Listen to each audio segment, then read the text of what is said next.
গর্ভপাত বা মিসক্যারেজ আসলে এটা কি, এটা কেন হয়, কাদের কাদের বেশি হয়, এ থেকে পরিত্রাণ পাওয়ার উপায় কি, কতবার মিসক্যারেজ হলে এটা ডেঞ্জার লাইনে চলে যায়। এই মিসক্যারেজ হওয়ার জন্য কি শুধু মেয়েরা একারাই দায়ী, না এক্ষেত্রে পুরুষেরও কিছু দায়ী থাকতে পারে? এক এক করে আমি এই বিষয়গুলোর উপরে পর্যালোচনা করব। একটু মনোযোগ সহকারে ভিডিওটা শ্রবণ করুন। আসসালামু আলাইকুম রহমতুল্লাহি ওয়া বারাকাতুহু। আমি ডাক্তার মীর শহীদুল ইসলাম। আমার চেম্বার শুভেচ্ছা 255, ঐতিহ্যবাহী শেখঘাট, সিলেট। আলোচনা করব মিসক্যারেজের উপর। What is miscarriage, what is abortion. Abortion হলো, গর্ভপাত হলো গর্ভের ভ্রূণ, গর্ভের ফিটাস, এটা 20 সপ্তাহ থেকে 28 সপ্তাহের ভিতরে, 20 সপ্তাহ থেকে 28 সপ্তাহের ভিতরে এটা অনিচ্ছাকৃতভাবে যদি এটা পড়ে যায়, এটা যদি ঝরে যায়, এইটাকে আমরা গর্ভপাত, অ্যাবর্শন অথবা মিসক্যারেজ বলে থাকি। এখন এই মিসক্যারেজ, গর্ভপাত, অ্যাবর্শন এটা কেন হয়? হ্যাঁ, আগে মেয়েদের ক্ষেত্রে আসি।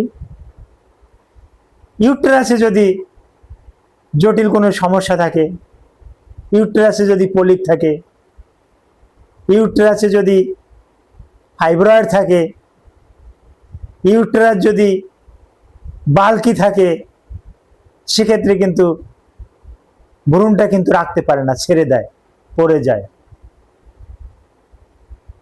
তারপর মেয়েদের আরো কতগুলো রোগ আছে। পলিসিস্টিক ওভারিয়ান সিনড্রোম, পিসিওএস, এটা থাকলেও গর্ভপাত হয়ে যায় বেশিরভাগ ক্ষেত্রেই।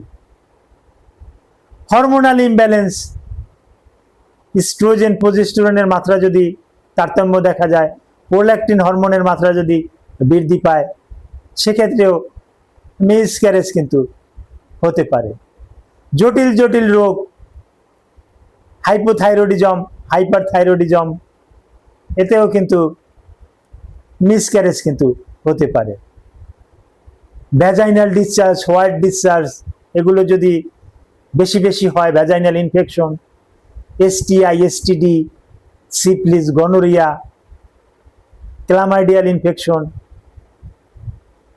এইডস, এইচআইভি, এগুলো যদি থাকে মেয়েদের, সেক্ষেত্রে হয়। ছেলেদের যদি অলিগোস্পার্মিয়া বা এর থেকেও যদি নিম্ন পর্যায়ের, অর্থাৎ সিমেনের গুণগত মান যদি ভালো না থাকে, ওটা গর্ভে গিয়ে, অর্থাৎ ওটা ইউট্রাসে গিয়ে, ফ্যালোপিয়ান টিউবে গিয়ে ফার্টাইল ঘটালেও পরবর্তী সময় দেখা যায় যে ওটা টেকে না। যেমন একটা চিটে ধান থেকে, চোষা ধান থেকে ধান গজাইতে পারে, অঙ্কুর হতে পারে, কিন্তু কয়েকদিন পর ওটা মারা যায়, ওটা থাকে না। অনুরূপ ওই রকমের জাইগোট হলো, কিন্তু সঠিকভাবে হলো না, ওটা কিন্তু পড়ে যাবে। তো এক্ষেত্রে ছেলেদেরাও কিন্তু দায়ী। ছেলে মেয়ের উভয়ের কারণেই কিন্তু এই মিসক্যারেজটা কিন্তু হয়ে থাকে। এখন কার বেশি দোষ, কার কম দোষ, এটা রোগীদেরকে সরাসরি আমরা না দেখলে তথ্য দিতে পারবো না। এই ব্যাপারে তথ্য কিছু আপনাদের জানা থাকলে ভিডিওর কমেন্ট বক্সে কমেন্ট করুন, পার্সোনালি আলোচনা করুন। আমি চেষ্টা করব আপনাদেরকে এই মিসক্যারেজ, গর্ভপাত বা এটার আর একটা নাম আছে গর্ভপাত, মিসক্যারেজ, অ্যাবর্শন, এগুলোর উপরে আপনাদেরকে ভালো একটা ধারণা দিতে পারবো। তো আজকের মতন আমি এখানেই সমাপ্ত করলাম। সকলকে ধন্যবাদ জানিয়ে, সকলের উপর সালাম জানিয়ে আমি এখানে বিদায় নিলাম। আসসালামু আলাইকুম রহমতুল্লাহি ওয়া বারাকাতুহু।